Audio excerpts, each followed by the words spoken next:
Right now, somewhere behind concrete walls and razor wire, a man is building a working tattoo machine out of a toothbrush, a guitar string, and a motor ripped from a cassette player. Someone else just boiled water using 2 razor blades and a wall outlet. And in a German prison, an inmate once built a functioning shotgun from a bedpost. These aren't scenes from a movie. You probably wish they were. These are real objects, confiscated from real prisons, sitting in evidence rooms and museums around the world. Forget everything you think you know about what people can build when they have nothing. Because the most creative engineers on the planet might not be in Silicon Valley. They might be in a 6x8 cell.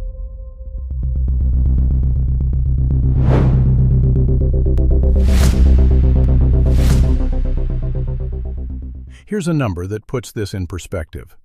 Roughly 10.7 million people are incarcerated worldwide right now. That's more than the entire population of Portugal, living in environments specifically designed to strip away every tool, every resource, every shred of autonomy. And yet, inside those walls, people build radios, ovens, weapons, medical instruments, and even mechanical lathes. Not with trips to the hardware store, with garbage, with toothbrushes and matchsticks and the bones from last night's dinner. Here's the thing about prison that nobody tells you. The system is engineered to make creation impossible. Every pencil is counted. Every scrap of metal is cataloged. Razor blades are issued one at a time and collected after use. And still, inmates create. Because when you take everything away from a human being, you don't kill the urge to build. You supercharge it.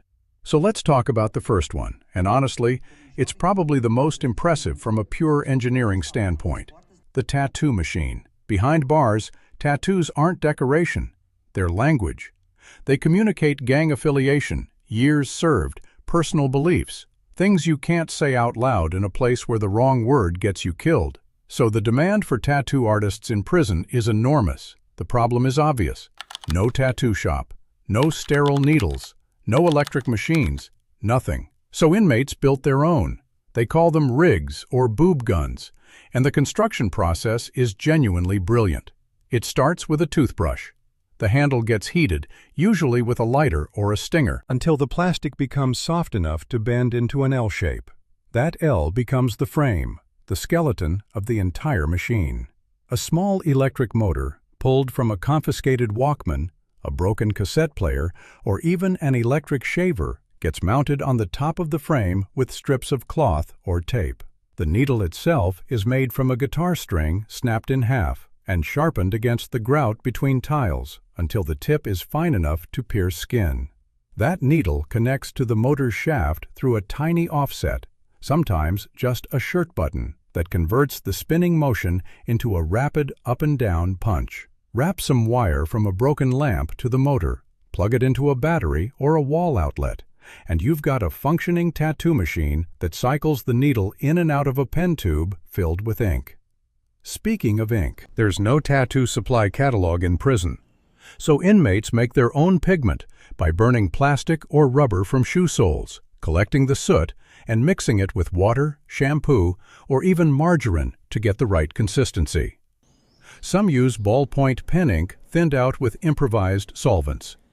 The results are surprisingly detailed. The risks, though, are severe.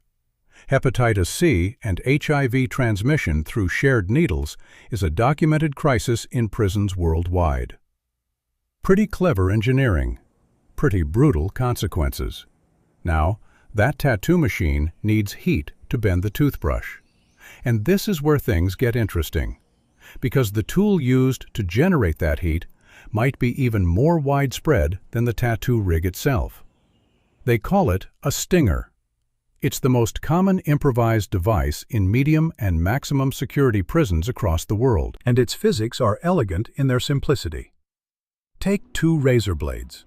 Separate them with tiny spacers, usually broken matchstick heads or small bits of plastic, just enough to keep the blades from touching each other.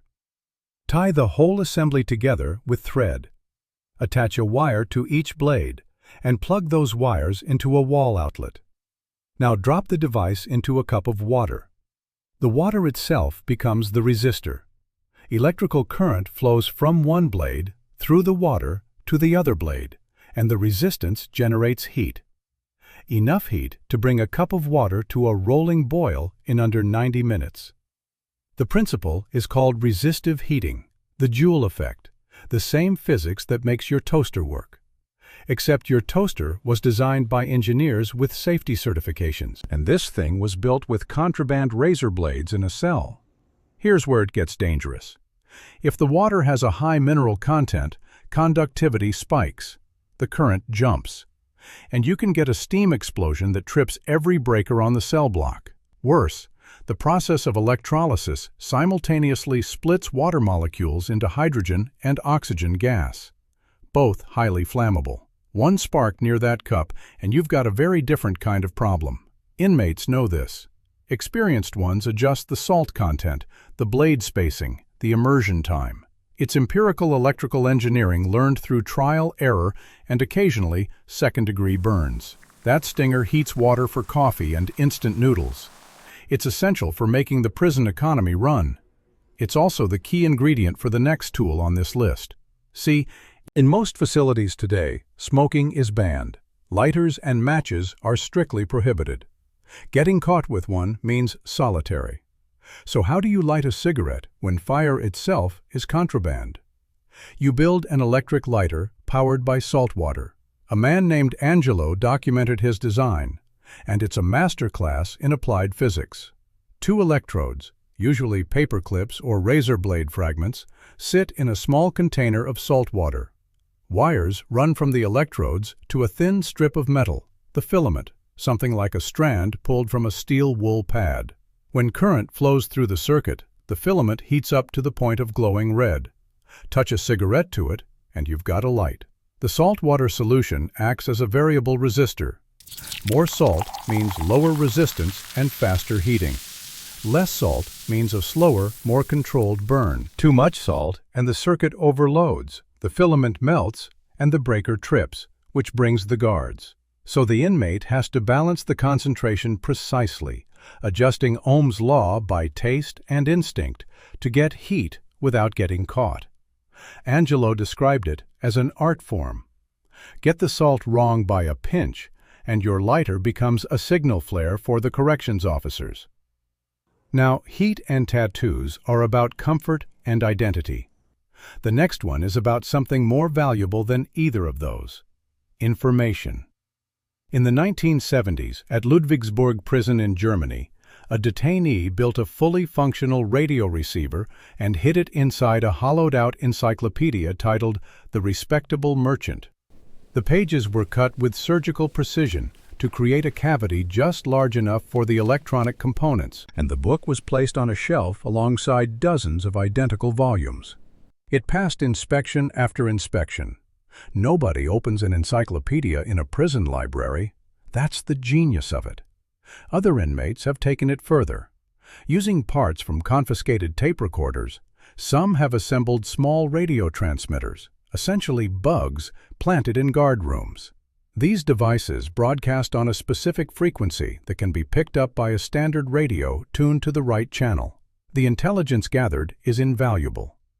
Planned cell searches, known as shakedowns, are the most disruptive events in prison life.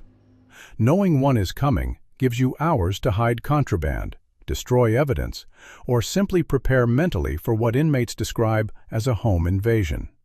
One radio transmitter, smaller than a pack of cards, can protect an entire cell block's underground economy.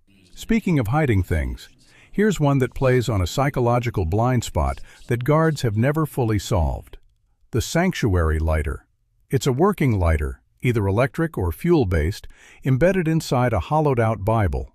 Religious texts get special treatment during searches. Guards are reluctant to tear apart a Bible or a Quran. There's a cultural hesitation, a split second of respect, and inmates exploit that gap ruthlessly. Angelo also documented how inmates create fake covers for contraband electronics, using cardboard and black markers to make a radio look like a harmless notebook. A transistor radio becomes a journal.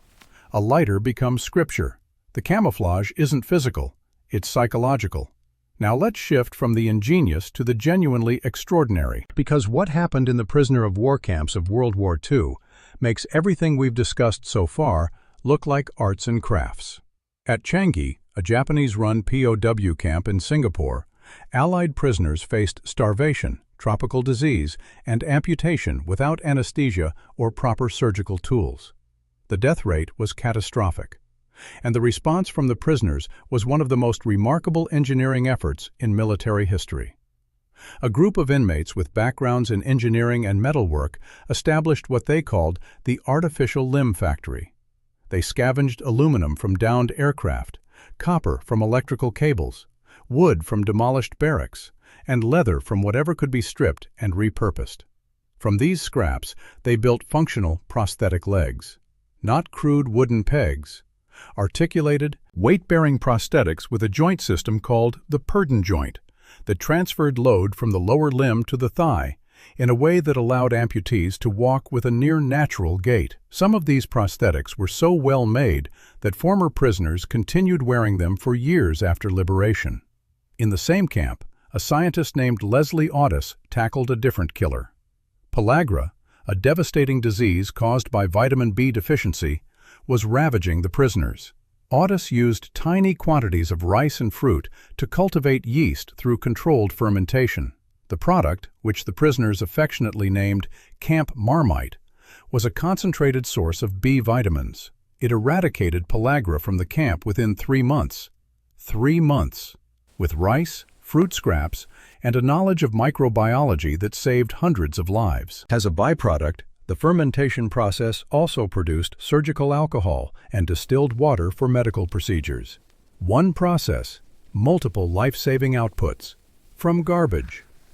The engineering crown jewel of Changi, though, was the lathe. Captain Bradley led a team that spent 600 hours over 6 months building a small mechanical lathe from scratch. The headstock was cast from aluminum, melted down from metal cabinets, using sand molds shaped by hand. The base was a 3x3-inch steel bar, shaped with nothing more than chisels and hand drills. The power came from salvaged truck batteries and recovered dynamos. This machine could turn bamboo shoots into hypodermic needles. It could repair broken surgical instruments. In a place where a working syringe meant the difference between life and death, that lathe was worth more than any weapon. Back in the modern era, at the now demolished Carandiru Detention Center in Sao Paulo, Brazil, overcrowding pushed 8,000 inmates into a space built for 3,000. The prison kitchen couldn't feed everyone adequately, so inmates built their own cooking infrastructure. Oil cans were converted into ovens.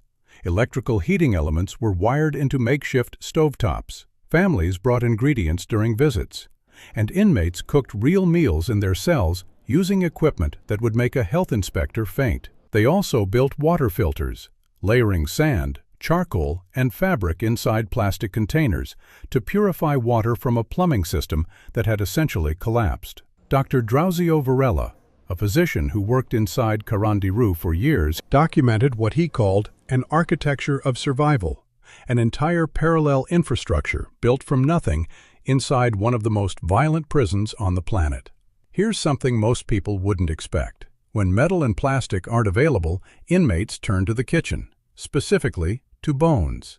Bone carving, a tradition that goes back centuries among sailors who called it scrimshaw, is alive and well in prisons today. Fragments of cattle or sheep femur from prison meals are carefully shaped and polished into tools, utensils, and art. The National Justice Museum in the United Kingdom holds a bone-carved piece from the 1880s featuring a raised fist, a symbol of solidarity against oppression, carved by an unnamed inmate with nothing more than a spoon and time. Bone is dense enough to hold a fine edge and durable enough to last decades.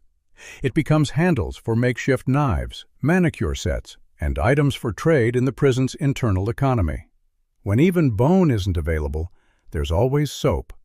Soap is considered the definitive sculpting material in prison because it's soft, universally available, and can be worked with nothing more than a paperclip. Inmates carve faces, flowers, and intricate figurines. Some grate the soap down, mix it with water to form a paste, and reshape it into larger blocks for more ambitious pieces. And then there's bread. Mix the soft interior of bread with water, sugar, or glue when available, and you get a substance remarkably similar to modeling clay.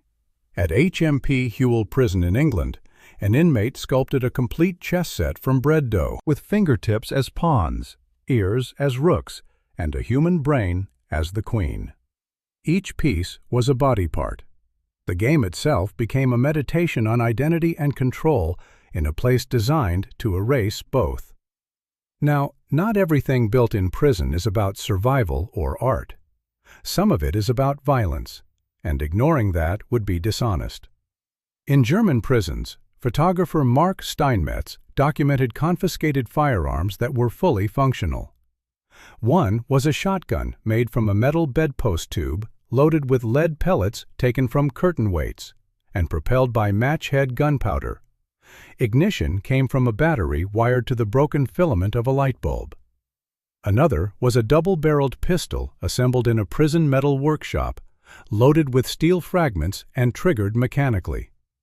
A third was simply a cardboard replica, painted black and realistic enough to take hostages during an escape attempt. The engineering is undeniable.